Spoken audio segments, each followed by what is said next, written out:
jealous. I love helicopters. Let's get a check of what's happening out there this evening. Did you see tonight's harvest moon? It's a super moon, first of 4 consecutive. In fact, we can always count on Larry Steck in Fort Smith to take a beautiful shot. He did just that, sent this photo in. Unfortunately, it wasn't always clear this evening. Kent Reading in Ozark, unfortunately, getting blanketed by some clouds. Still, though, you can see it's nice and bright shining through there. In Hinesville, as that moon lifted, Pam Hunt took this photo, sending it in. Showing your photos is my favorite thing to do. You'll always find me on Facebook. Be sure to include your name, who we can give credit to, and of course where you took the photo.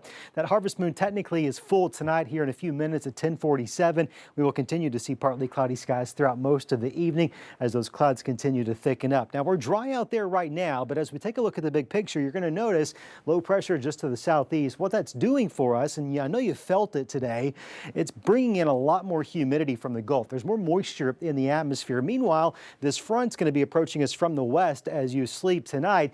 And as it moves through tomorrow, those two things coming together, a combination of increased humidity and a front moving through, may kick up a few spotty showers. Futurecast thinks most of us are going to be dry, and I agree with that. But I do think maybe it's probably underdoing the amount of spotty showers that we could see. Nonetheless, we'll walk through the timing here. This is tomorrow morning, 6, 7 o'clock. We're waking up. It's foggy out there. Don't forget about that fog.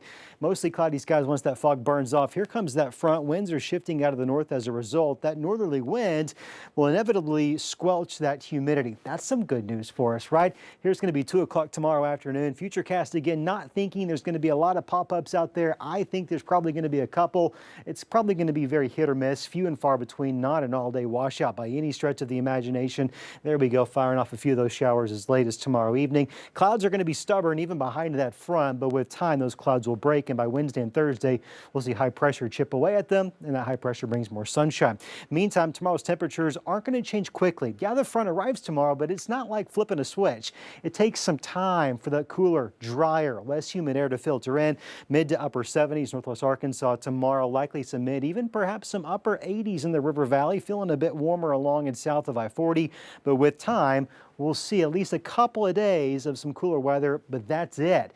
Big temperature swings over the next couple of days. Trough of low pressure right here. That's what's sending us the cold front that we're tracking.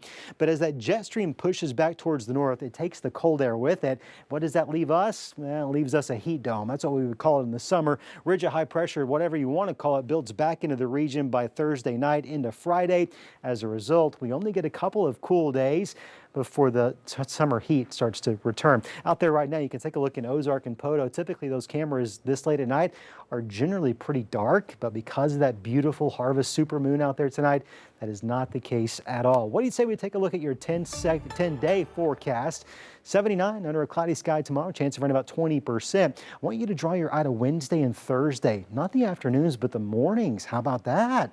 Low, some mid-50s out there. We're talking some really cool and crisp mornings, but as is often the case this time of the year, we'll rebound quickly into the afternoon, mid to upper 70s out there. And as that ridge of high pressure builds back into place by Friday into the weekend, you see those temperatures warming right back up. Before you know it, some of us are flirting with that 90-degree mark by the end of the weekend. That'll be the trend going into next week as well. So yeah, I don't even really want to call Wednesday, Thursday a true taste of fall because the afternoons are going to be warm.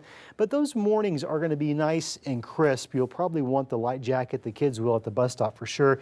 But by the afternoon, where are you going to find those jackets? Tied in the around the backpacks waist or tied around the waist. You're exactly right. Still no signs of a good, meaningful fall cool down. Not anytime soon. Oh my goodness. All right. I'm ready for it. Yeah, me too. Yeah. All right, Scott, thanks. Today in Fayetteville.